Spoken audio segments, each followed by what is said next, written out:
Okay, so here we are. This is the first in our series of interviews for Dance With Us, which is ÄžfinMalta's current programming during the coronavirus pandemic.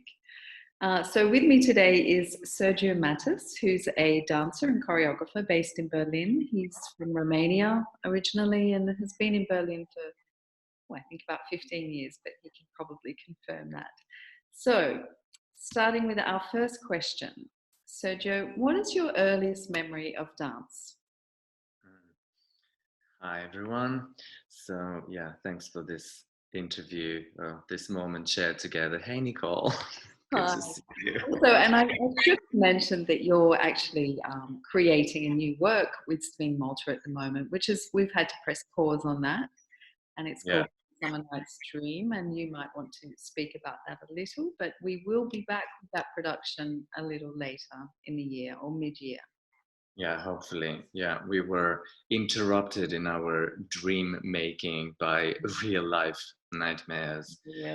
We will. Anyway, there's only hope that We things will move on. and we There's have hope. buckets of that.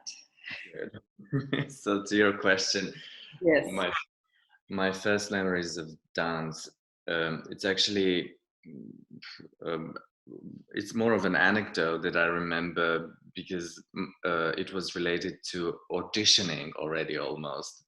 Um, it's my in the in my childhood, I used to visit an aunt that was living in the countryside, and across the road from her house, there's the cultural center of the village, and every weekend there were organized discotheques, so the village disco. And my cousin, who was, I think I was 4 years old or five, and he was 16 or around that age, and he was going to the discotheque that was booming just across the road. And I wanted to go to this uh, dancing party as well. And my aunt said to me that, oh, you don't even know how to dance. Why would you like to go there? And she made me dance to prove that I can, you know, feel the groove. Um, so she made me audition to let me go to the discotheque of the village with my cousin. So I passed the audition, and I went to, I went probably for like 2 songs. This was in the 80s. I was Uh, going to ask what year was it? So the 80s. And what this was, do you remember what the songs were? Were they anything big? No, probably, I don't know, like ABBA or Boney M. Like, I mean, Oh, I hope it was one of them. it was most probably Boney M in, behind or on one side of the Iron Curtain. Mhm. So that's a memory, or like this competitive or like showing off sort of dance that I, And that you my aunt think made me. Sorry, I didn't get that. but it was a very brief appearance. It was a Two songs. brief appearance, but that was my first audition to go to the discotheque. I love it. Yeah, anyway, but I remember also as a kid, I was putting up shows for my parents, like dancing in the living room in front of the TV or something. So, So, yeah. so then at what point or when did you know that dance was going to be your life's path? And how did you make that happen? Yeah, well, I didn't know it. I think precisely because my mother saw me hopping around and dancing, she had the intuition, let's say, to send me to a dance school. Uh, and I resisted to that. I was the only boy for a while in the dance class, and it was somehow very shameful. Um, I was ashamed to do ballet. And then at some point I got into this discipline and technique. I went to the National Ballet School, and later on my mother said, okay, now enough, go to a normal school. And that's when I realized, no, I actually want to stay here. I will finish the ballet school, the National Ballet School, and go on with this, see what comes along. But I was ready for it. That's when I decided, or I knew that this will be my way. So you really, you knew that this was all you wanted to do. So then what did you do? You went on to just further dance studies? Yeah, I mean, once I was in the National Ballet School, the only way out would be to quit. Mm-hmm. And I didn't want to quit. So I just went. I continued then with the education also further in Germany, a dance academy. And I stayed in the ballet world, but then the first professional engagement was with the Tanztheater, so also in Germany, but Mm-hmm. I changed tracks. So Into more contemporary. Yeah. Because I was going to ask you whether you had classical training, and so clearly you did. Yeah. So what impact then do you think that this classical background has had on your current practice and your overall relationship to movement and dance? How does one feed into the other? Well, so it's quite long conversation because I had also this being fed up with this very, rigid art form, like rigid aesthetics, and also being so old, like your body is loaded with information that is from 300 or more than 300 years ago, and it's all about you know um, class and about court and about so imperialism and so on. So it's very heavy, but it took me some time to understand that, and also it took me some time to hide it because it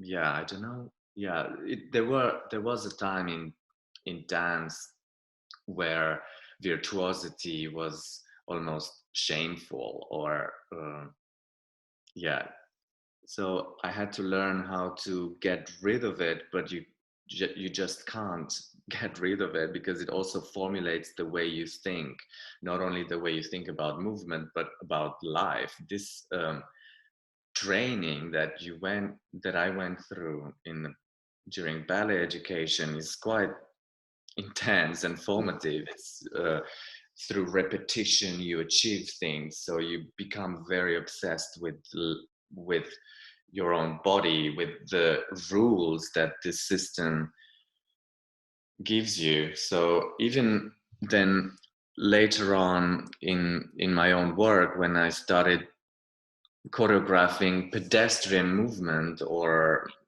but I still was aware of the classical ballet way of thinking, or this precision details that I think, yeah, or the interest for details, they are coming from this, very intense education. But that was also suiting me. I think I did like this sort of discipline back then, or to have a clear goal, to work your body in a way that you are able to balance, and you are able to balance in order to turn.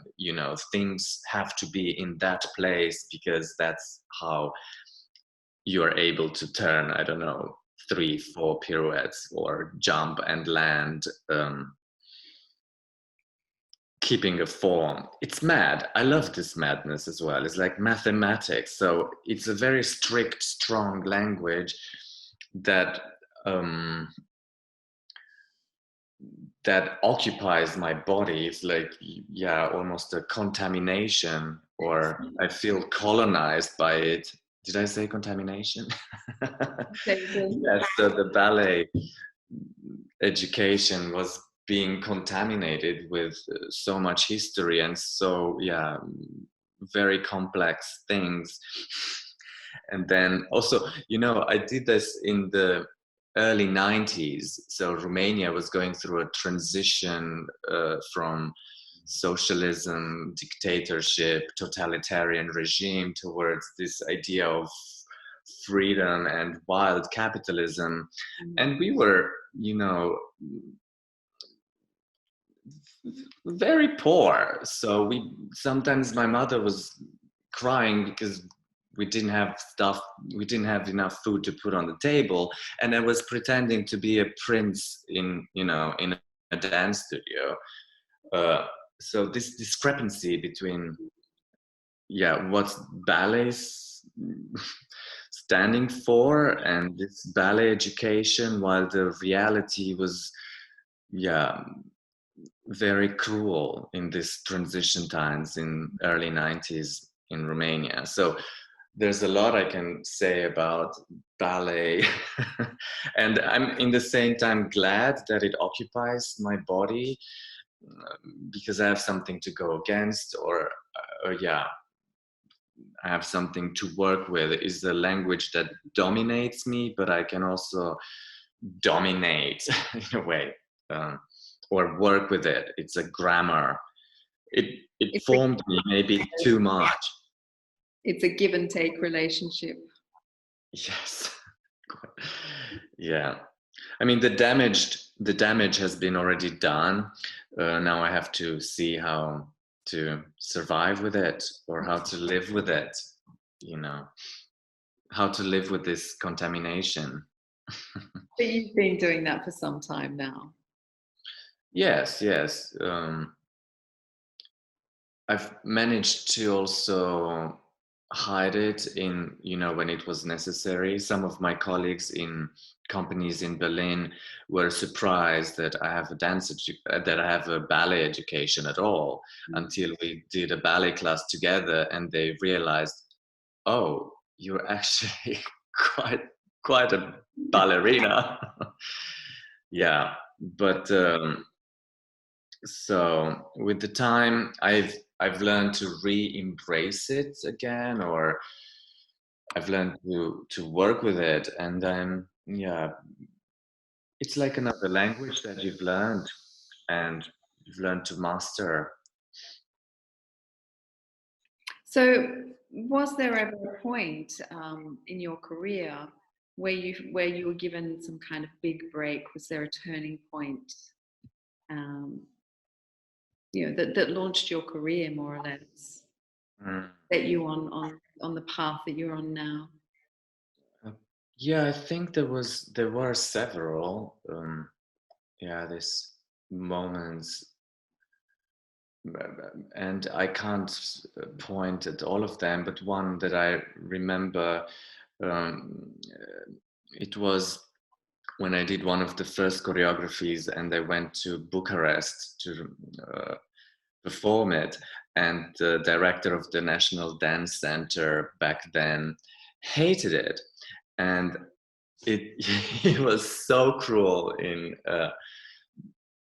describing or saying what he saw in the piece, and some sort of a wake-up call, or I mean, maybe he was a bit too cruel, but it did shake me. And then the next words, I don't even remember exactly what he said. It doesn't even matter, but it made me think. And then the next works were more thought through. I've learned to be more observant, or to ask for advice and not know it all. This idea of the choreographer that just does the intuition and everything, and this is how you want to fulfill your dream. No, you have to have advisors, dramaturgs, and it's totally fine. You don't have to do this by yourself. That's a good lesson learned. Yeah, there were other, but this was one of the strongest. And then going actually towards a master's program that that was around dance and dance making. this helped me a lot, all the theoretical input and the relation between theory and practice. So it was very helpful to go through academia again, but now a very different input. Learning curve. So outside of academia, outside of sort of that further learning in that environment, have there been any mentors or people who really influenced your practice since the man in Bucharest? Yes, of course. Mostly my colleagues everywhere, either colleagues in dance companies where we would, spend a lot of time together performing some choreographies of choreographers, and then just seeing everyone how they deal with this material, how they make it work on their own bodies. It was, I've learned a lot mostly from my colleagues. Also when in the dance in Berlin, there's a lot of colleagues that have the same drive to make work. So we learn from each other. We are observing each other, and there are plenty of people that are doing very inspiring work, and I try to absorb what's there and in the same time share my knowledge as well. I also like a lot theater, so Schauspiel, that would be the theater. I love the power of actors, of like the power of language and the way language is performed with knowledge, how language performs or texts. So I love complicated texts or super difficult monologues that an actor or an actress manages to embody and just go for hours in this extreme monologues with beautiful or complicated thoughts. So this is very inspiring for me to see people talk or perform a very complex text. And also activists are so political activists or queer activists or environmental activists are very inspiring. I flirt a bit with this as well in my own practice, or the way I see art. I just read recently an article about, or a famous artist said that all artists should be activists. I don't necessarily agree, but because I'm not an activist. I wish I was. I mean, I just make dance, but I reflect it through this drive of almost a desperate attempt to make a better world. And yet you don't see yourself as an activist. Why not? Or it's not that sense that the activist sense, because my time is not going directly into this political activism, but the way I do things, or like for instance, the latest project was called Extinction Room, and we performed the extinction narratives of extinct and endangered species of birds, and we were learning by heart I don't know, pages and pages of data about how this birds are going extinct.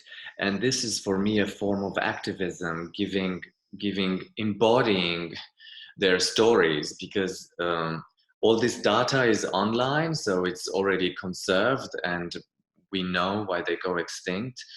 But giving a body or giving a voice, or just spending time to memorize their stories, for me is a form of activism. But I'm not going and actively fight or actively put up a plan to a conservation plan for any species, because this is not my expertise. I could get expert, could I? I'm not a biologist. I don't know how to do things, What that comes down to is how you define activism, doesn't it? I mean, one of the reasons creating a series of interviews is to show the relevance of contemporary dance to our times, and one of the questions that I wanted to ask you was about how you see that relevance manifest in your work. And I think what you've just described answers that question exactly, is that these are very relevant themes, very pertinent themes in our times, and you're also addressing these themes in A Midsummer Night's Dream in Malta. And these are the ways that they manifest in your work. It is a type of activism. You're getting a clear message, hopefully, to audiences and through the dancers and through your community, and you're creating a discourse and a dialogue around these issues that fall under the banner of activism. There's no real question there. I mean, is there any other way that you see that your work is very relevant, and how that relevance manifests in your work? I mean, I can only hope it's relevant, but yeah, I think A Midsummer Night's Dream, for example, maybe just speak a little about that for our local audience. Well, it also starts from the question of what kind of cultural products are possible in a world like this. And now the question is even more. We are all like on standby trying to figure out how to continue, and there's so much hope that things will be different after this, but my fear is that we will just go back to normal, just keep on burning, keep on, I mean, of course it's a chance for reconsidering. So anyway, I don't want to think too much now about this. I'm now just resting. Take time to rest.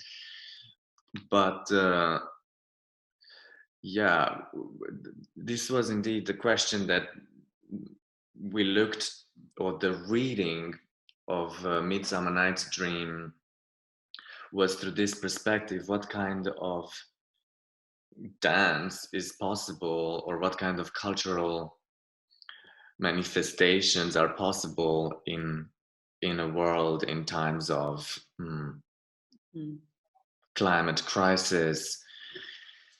So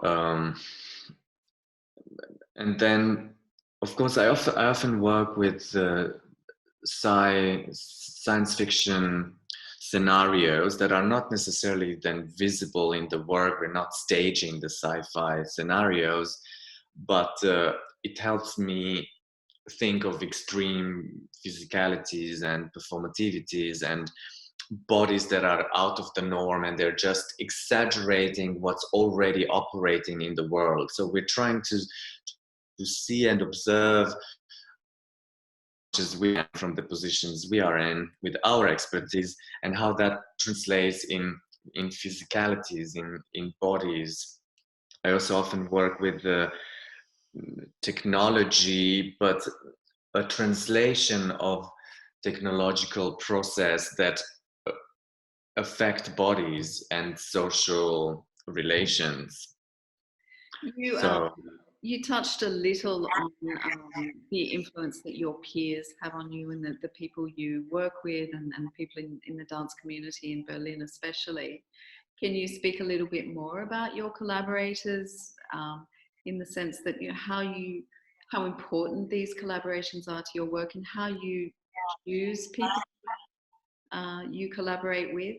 And for example, the musicians, the composers you work with, how do those relationships or collaborations feed your work? How important are they? Of course, it's crucial. We're all the time in dialogue, and yeah, with the dances as well, it's a collaborative process. I don't often have the solution to the problems I bring on the table, and the more brains think about the questions I bring in the studio, the yeah, the better. So communication is very important. Also, I often work with the dramaturg, and this sort of dialogue feeds the work a lot. It's someone, yeah, that has a perspective that can support and what we do already from the beginning, but also observe during the process if that translates or how does it come across to an audience. So the collaborators, it's people you meet and then you have a drink in a party and you exchange few words, and then you realize, okay, this can work. This can become work. This party can become a working platform. So yeah. Okay. Also the musicians that you just hear stuff and then, wow, this sounds like something that could occupy my ears for longer, and then you just contact these people, and it turns out often that they're even better and more rich and more intense than what you expect, and it's great. The creative process for you is very much, I shouldn't say very much, but it is quite dependent on these collaborators. You're not someone who is just has this singular vision and, you know. No, I work with way too many things in the same time, so I'm not a minimalist. And it's more about how to make space for more. Okay, so like how to, this idea doesn't really fit, but how can we bring it in? It's like how to make space for everything. Yeah. I know, yeah. Start editing. I just want to finish with a question about audience as well. You know, a lot of people do admit to being quite intimidated by dance, by not understanding the language. You know, you hear this a lot around contemporary art, and this is, I think, certainly one of the art forms within contemporary art that people feel a little intimidated by. So is there any message or advice that you would give to audiences who are, you know, considering going to see some contemporary dance and feeling a little apprehensive? I think, I mean, it depends a lot on the work, but the way you see it, it's the way the work works for you. If you need more access to it, go to an artist talk, and then you realize they're probably also quite boring, but or they don't really translate necessarily what you saw. But yeah, I think that's what's great about dance, that it has, you don't need to understand it, or you understand it from different sides of your brain. And it's totally, it's really just about trusting your own experience, isn't it? yes, trust your own experience. It's good. Yeah. Yes, always good advice. Okay. Well, I think that concludes our interview. So I want to say thank you very much for agreeing to speak to us today. And we look forward to seeing you back in Malta very soon. Yeah. To seeing Forward to that. Midsummer Night's Dream at the Orpheum Theatre with real people. Yes. Yes. No more the flat screens. This. Yes. We want the real deal. So thank you. Thank you, Nicole.